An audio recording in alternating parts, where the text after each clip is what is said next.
Hola queridos estudiantes, nuevamente saludándolos, esperando que se encuentren bien ustedes y sus seres queridos en resguardo de sus casas en esta emergencia sanitaria por el COVID-19. Bueno, en este segundo video continuaremos el tema de la niñez temprana, veremos el segundo apartado que tiene que ver con el proceso cognitivo durante esta etapa del desarrollo. Para abordar este tema vamos a hacerlo desde tres subapartados. El primero tiene que ver con el planteamiento piagetano, el segundo con el planteamiento de Vygotsky y el tercero con la teoría del procesamiento de la información. Como ya habíamos revisado cuando vimos el capítulo de las teorías del desarrollo y habíamos trabajado algunas partes de la teoría de Piaget, vamos a ubicar que la niñez temprana se encuentra en el segundo estadio del desarrollo que propone Piaget, es decir, en las operaciones concretas, pero en particular en el subestadio de la etapa preoperatoria, ¿sí? En esta etapa preoperatoria vamos a encontrar en la propuesta de Santrock que hay una división, o que los teóricos han hecho una división de la etapa preoperatoria en dos subestadios a su vez, el que tiene que ver con la función simbólica y el que tiene que ver con el pensamiento intuitivo, ¿sí? El que tiene que ver con la función simbólica es en un primer momento que va a abarcar más o menos de los 2 a los 4 años y que tiene que ver con un cambio importante en el pensamiento, bueno, en la forma de relacionarse y de construir el conocimiento de los niños pequeños. En el estadio anterior, que es la etapa sensorio-motriz, acuérdense que el niño construye el conocimiento de la realidad a partir de la interacción directa, a partir de sus sentidos y de sus operaciones motrices, de las acciones que el niño ejerce de manera inmediata en el mundo. Con la función simbólica lo que se posibilita es la creación de un mundo interno dentro del pensamiento del niño, es la capacidad de representación, es una incorporación interna del mundo externo, ¿sí? Es decir, el niño no tiene necesariamente que tener el objeto físico real e interactuar directamente físicamente con él, sino ya tiene la capacidad de pensarlo, ya tiene la capacidad de representarlo en su mente. A eso se refiere la función simbólica, esta capacidad de poder representarse mentalmente objetos del mundo externo. Hay dos características muy importantes en el periodo preoperatorio en los niños. Uno es el que llamamos el pensamiento egocéntrico. El pensamiento egocéntrico consiste en que el niño cree que las demás personas ven el mundo tal cual como él lo mira. Y bueno, podemos tener un ejemplo de este tipo de situaciones que se presentan con los niños pequeños hoy en día cuando ellos hablan por teléfono, ¿sí? Con algún ser querido, a lo mejor su papá está de viaje o están hablando por teléfono con la abuelita. Y pensemos, por ejemplo, un día de Reyes, ¿no? Que llame la abuelita para preguntarle al niño cómo le fueron con sus regalos de Reyes. Y entonces el niño, muy emocionado, le puede decir: no, hombre, me trajeron un carrito bien padrísimo, abuelita, mira cómo corre, mira, poco no es muy veloz, mira, uy, ¿no? Y lanza el carrito, sin tomar en cuenta que la abuelita no puede ver la velocidad al que va el carrito porque solamente están hablando por teléfono y no por videollamada. Entonces, bueno, el niño piensa pues que las demás personas ven lo que él está viendo y mira las cosas como él las está mirando. Yo la verdad creo que no del todo superamos el pensamiento egocéntrico ni siquiera en la vida adulta, ¿no? Es cuando tenemos estas discusiones bien aferradas, ¿no? Con los demás porque no entendemos, por qué no entienden las cosas como nosotros las entendemos y son tan obvias, ¿no? Y entonces ahí estamos discute y discute tratando de hacer entender al otro o tratando de que el otro vea las cosas tal cual como nosotros las vemos y porque no entendemos porque el otro no entiende, ¿no? ¿Les ha pasado? Últimamente, bueno, es un pensamiento egocéntrico hablando. Ahora, bueno, otra característica del pensamiento preparatorio es el pensamiento centralista. Y esta más bien pues es una limitación que se tiene todavía en esta etapa de la vida.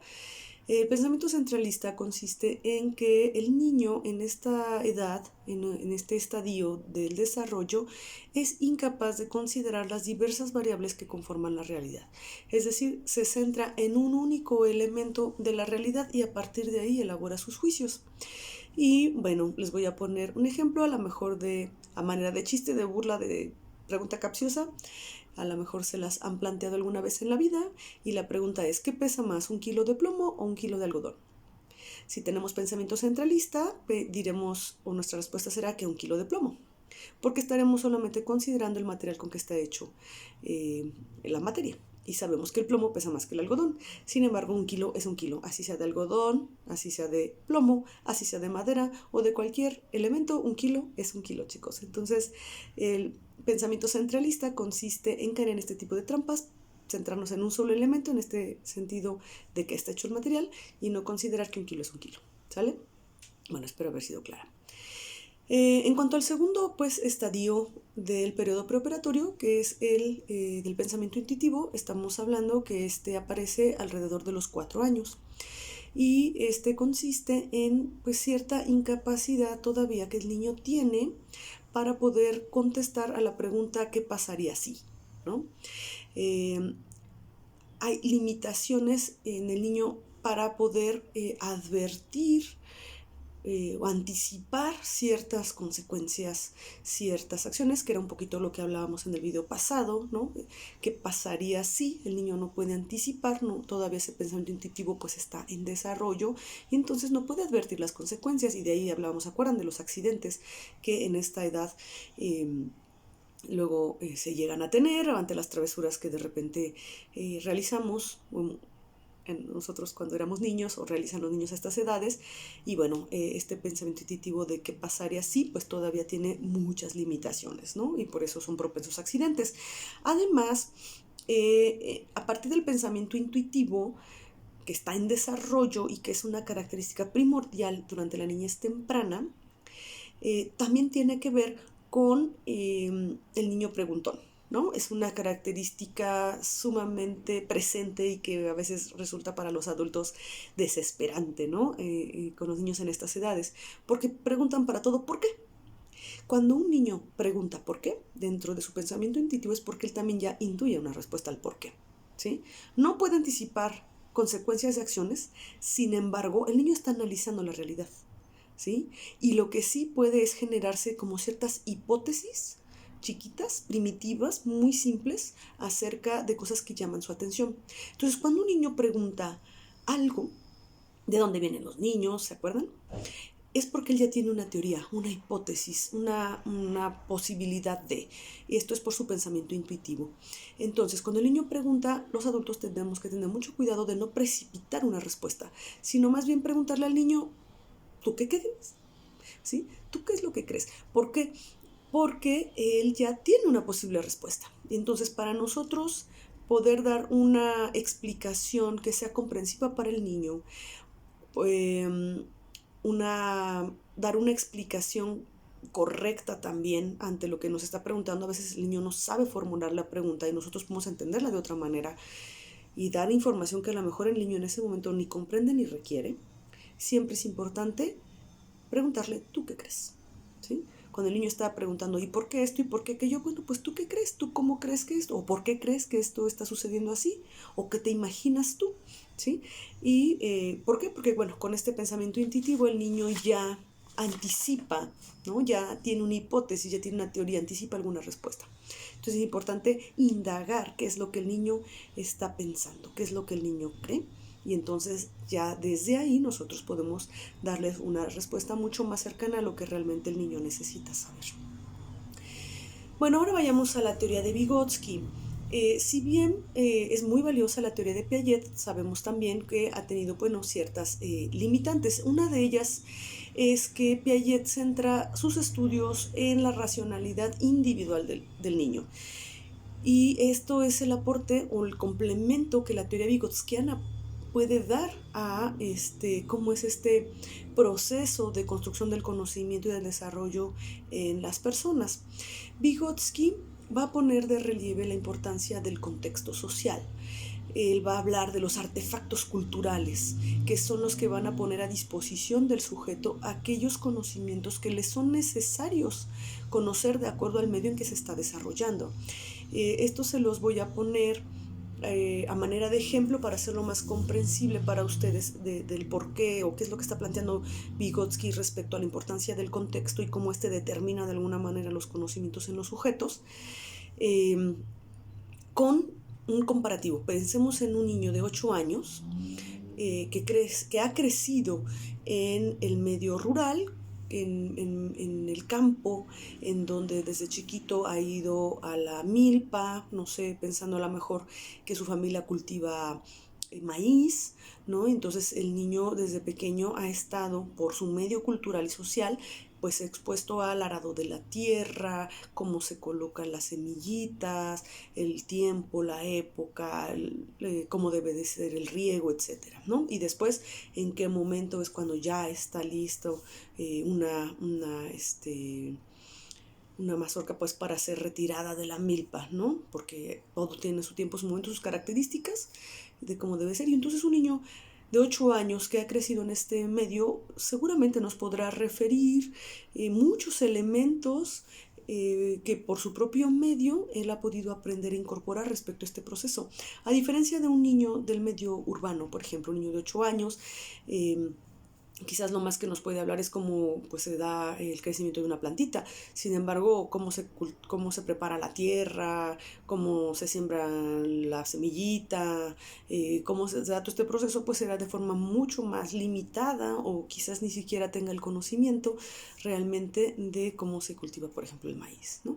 Y son niños de la misma edad.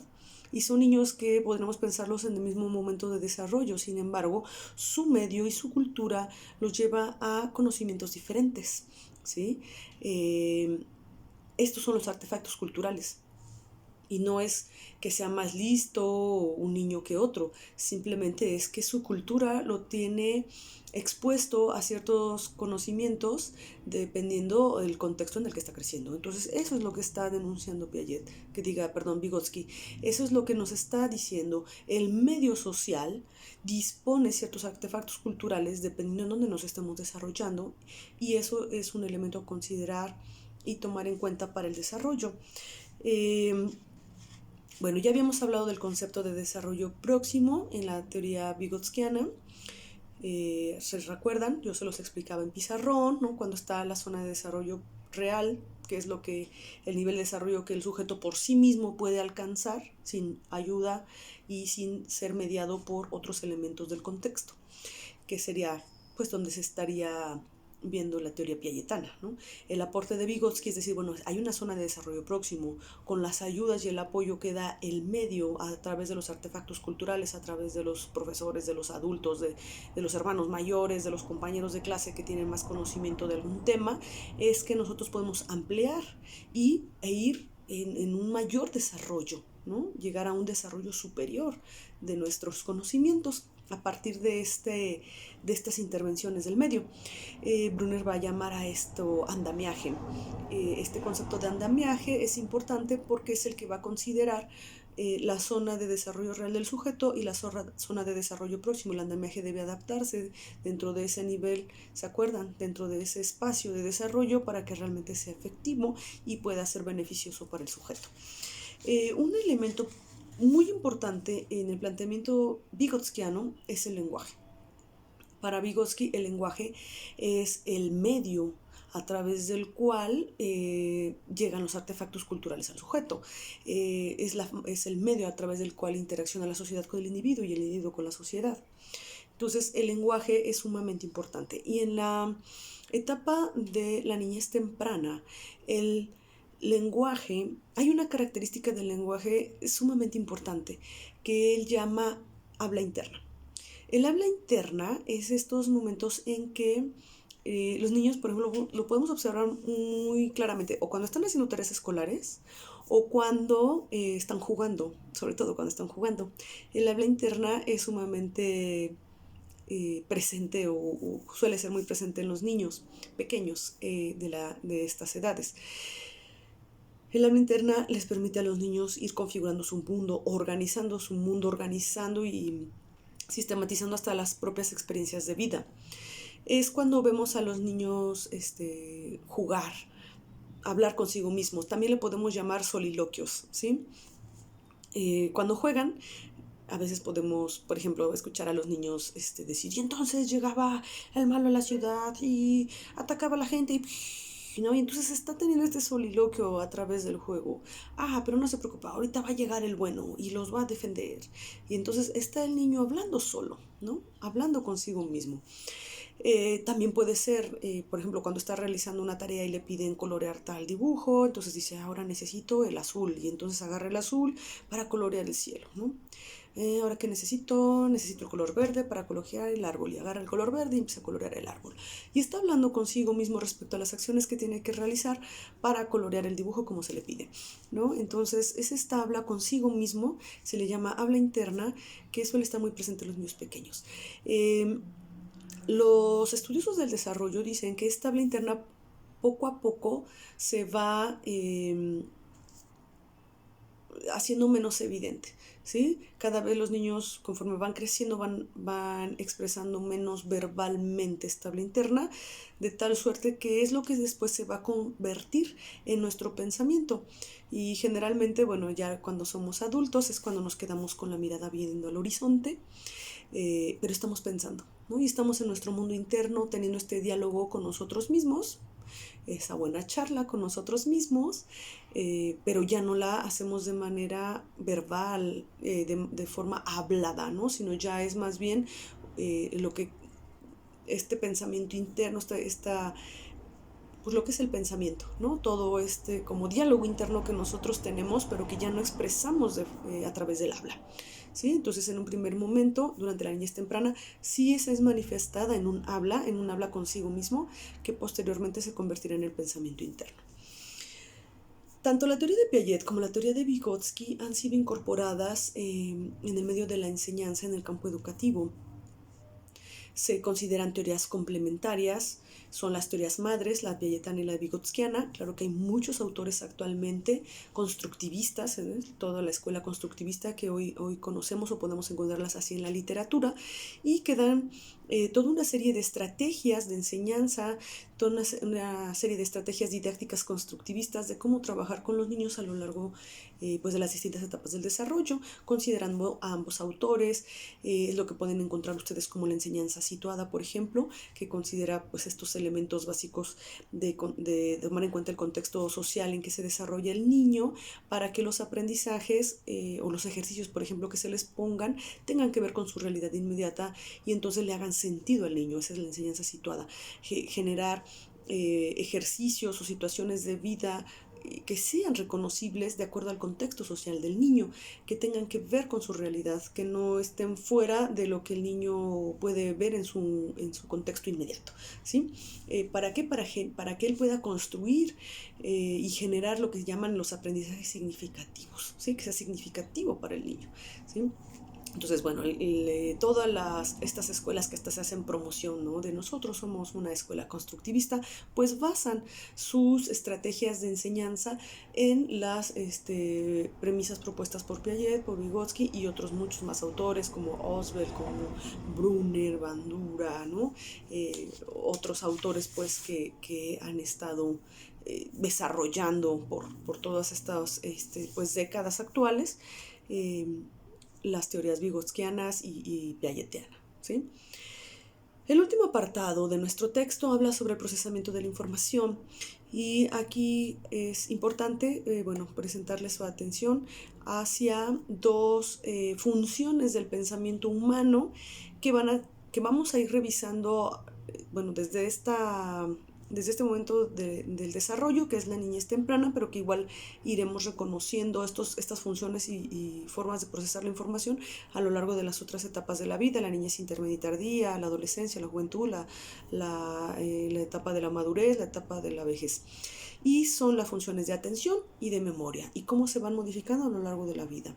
La cuestión de la atención, la característica principal para los niños en la niñez temprana, tiene que ver con la atención visual. Los estímulos visuales para los niños en esta edad son fundamentales. Si nosotros queremos tener la atención de los niños, pues tenemos que jugar mucho con los estímulos visuales. Se sabe que más o menos en promedio logramos tener o captar casi el 100% de la atención de los niños en la niñez temprana con muy buenos estímulos visuales por 30 minutos máximo. ¿Sí? Es donde vamos a lograr tener mucho su atención. Entonces tenemos que generar, si vamos a trabajar con niños de esta edad, buenos estímulos visuales para lograr captar su atención y que los niños puedan generar un mejor aprendizaje. Eso es lo que hay que tomar en cuenta, porque para ellos ellos van a centrar mucho su atención en los estímulos visuales, ¿sí? Eso es donde va a estar como enfocada de manera prioritaria su atención. En cuanto a la memoria, encontramos en la niñez temprana un cambio cualitativo muy interesante, sobre todo en la memoria a corto plazo, ¿sí? Aquí va a haber una mayor capacidad de la memoria a corto plazo, en donde los niños por esto van a poder recordar con mayor facilidad situaciones y eventos, y bueno, obviamente en el medio académico pues también, ¿no? Van a poder ir adquiriendo conocimientos y irlos almacenando en la memoria a corto plazo. Ahora, otra característica, esta no viene en su texto, pero bueno, yo se las comparto, que ocurre como un evento bien interesante en la niñez temprana, es la metamemoria. Es decir, generalmente aquí aparece este momento en que el niño se da cuenta de su propia memoria. Y sobre todo, muchos niños, y a lo mejor ustedes lo recuerdan en ustedes mismos, es cuando se dan cuenta que se les olvidan las cosas. Y entonces empiezan como de manera intencional a tratar de buscar estrategias para poderse acordar de ciertas cosas, porque ellos mismos se empiezan a dar cuenta que olvidan muchas cosas y que incluso si quieren acordarse qué pasó ayer, ya les cuesta cierto trabajo, y entonces ante cosas que les emocionan o que les gustan, ellos mismos se dan cuenta que como las pueden olvidar, tratan de hacer como el esfuerzo de que no lo olviden y dicen, no me voy a olvidar de esto, no me voy a olvidar de esto, ¿sí? Porque ellos mismos ya tienen esta capacidad de la metamemoria, se dan cuenta que tienen limitaciones o ciertas limitaciones para recordar ciertas cosas o que se les olvidan, ¿no? Ahora, quiero abarcar estos últimos minutos del video en una reflexión polémica respecto a qué tan confiables son los recuerdos que nosotros vamos generando. Y bueno, viene el apartado de la investigación del desarrollo del ciclo vital, de cómo pueden los padres sugerir sutilmente falsos recuerdos a sus hijos. Es decir, esta creación de los falsos recuerdos, que dicho sea de paso, créanme, la creación de falsos recuerdos no solamente somos susceptibles a generarlos durante la niñez temprana. La creación de falsos recuerdos nos puede pasar en cualquier etapa de la vida, en cualquier momento, y es ahí cuando de repente nos encontramos en discusiones familiares de no, yo me acuerdo que esto fue así, y el hermano, no es cierto, no fue así, fue de esta otra manera, ¿no? Ves, hasta la mamá le entra, ¿no? Que no, que fue de esta otra. Y de verdad, si tuviéramos un video con el hecho, quizás ninguno de los tres tendrían razón, o a lo mejor tendrían parte de razón, ¿sí? Porque los recuerdos son así. Recuerden que nuestra memoria actúa en red y entonces nos quedamos con elementos esenciales, pero elementos secundarios o diversos son modificados, porque nuestros recuerdos son estandarizados en nuestra memoria, y esto es con fines de ahorrarnos espacio, ¿sí? Entonces ningún recuerdo que tenemos es completamente verdadero. Quizás lo esencial sí, pero hay muchos elementos o detalles dentro de nuestros recuerdos que han sido manipulados por nuestra memoria, han sido estandarizados con otros recuerdos y ya no son completamente fidedignos, ¿sí? Ahora, lo que sí es verdad es que los niños son mucho más susceptibles, más no son los únicos susceptibles son mucho más susceptibles a poderles generar recuerdos falsos, a poder manipular sus recuerdos. Sin embargo, todas las personas, aún en la etapa adulta, somos susceptibles a poder ser manipulados en nuestros recuerdos. Eso tómenlo muy en cuenta. Son de las trampas que tiene nuestra memoria. Y si ustedes consideraban que su memoria era muy confiable y fidedigna, pues no es cierto. Su memoria también los puede engañar. Así que siempre duden un poquito de su memoria. Y bueno, la polémica y la pregunta es, bueno, ¿qué tan manipulable pueden ser los recuerdos en los niños pequeños? Estos autores nos sugieren que bastante. Incluso en casos muy graves podríamos manipular el recuerdo de un niño de manera intencional para que crea, después de pasado un tiempo, por ejemplo, que él fue víctima de un abuso sexual. Así de grave puede ser la situación. Entonces, ¿ustedes qué piensan? ¿Hasta dónde creen que se puede manipular la memoria de un niño? A veces les digo, puede ser malintencional o no intencional. Una persona puede generar un recuerdo falso de haber sido abusado sexualmente porque quizás cuando fue más pequeño, en su familia vieron la noticia de un niño que fue abusado y entonces comentó en casa, estaban muy impactados por el hecho suceso de la noticia que salió y esto generar después, a razón de que le puedan decir al niño, no, tú tienes que tener cuidado, mira lo que le pasó al otro niño, te puede pasar a ti, etcétera. Y a partir de ello, después ser configurado en su memoria como si a él hubiera sido o ella hubieran sido el protagonista de esa historia. ¿Ustedes qué piensan, chicos? ¿Creen que pueden haber falsos recuerdos en nuestra memoria o no? Lean más del tema si les interesa. Bueno, me despido. Cuídense mucho, mantengan su cuarentena y esténse al pendiente del siguiente video. Saludos.